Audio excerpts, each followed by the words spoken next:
Hello guys, and welcome to another tutorial video. And in this short tutorial video, I'll be showing you how you can stake the Nosana token. It's easy to get this done. Open up your browser and log on to app.nosana.io. Once there, you can earn your Nos tokens by staking. You can stake Nos and receive rewards. So all you need to do is, it takes a period of 14 days. You need to know that it takes a period of 14 days to unstake your tokens. And all you need to do now is simply copy this web page and head over to your Phantom wallet or whatever Solana wallet you use. Open up the wallet, head to the browser section. But before that, make sure you have some Solana tokens to cover transactions. If you do not, simply click on the deposit option and deposit from your centralized exchange or from an external wallet. Now, with that in mind, head over to the browser icon at the bottom right corner of the screen. Once there, simply paste the web page in the URL, which is the app.nosana.io.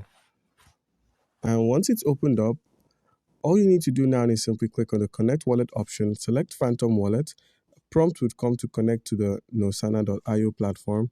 Click on Connect, and your balance, that's your available balance of Nosana, would be staked here. So if you click on Max, you need to have a balance higher than 1 Nosana or above, and simply click on Stake. So as you can see, so guys, once you select Connect Wallet, your Nosana balance would be shown. So you simply enter according to your balance. And now all you need to do is simply scroll down and click on Stake Nosana. As you can see, the minimum value is 1, which must be less than the maximum value of 0.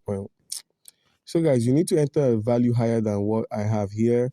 So all you need to do is take note of the Nosana score, which is attached to the number of Nosana you have. And as you can see here, the multiplier is 1.12. So all you need to do now is simply click on Stake Nosana, and you'll be earning rewards by staking your tokens. You could simply unstake when you've staked your tokens by clicking on the stake option. So guys, do comment down below if you have a question, and you'll be given an answer. Thank you.